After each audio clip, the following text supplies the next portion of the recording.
Hi, love. Hi, love. Happy birthday. Happy birthday.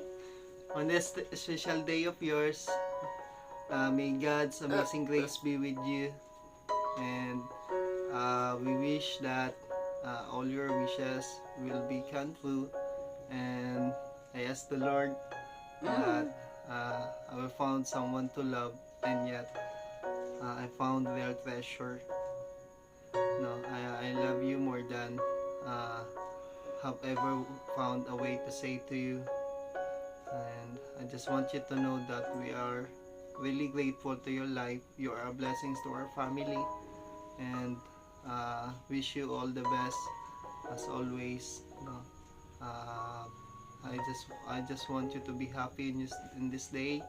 No, we want you to be happy, and I just want to declare one verse to you that in Jeremiah 29:11, for I know the plans for you, declares the Lord.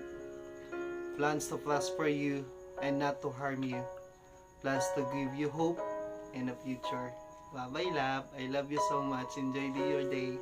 God bless you. Bye-bye. Bye-bye. Bye-bye. Bye. I love you, te. Ano I te? love you. Mac, love you. Bye-bye. I love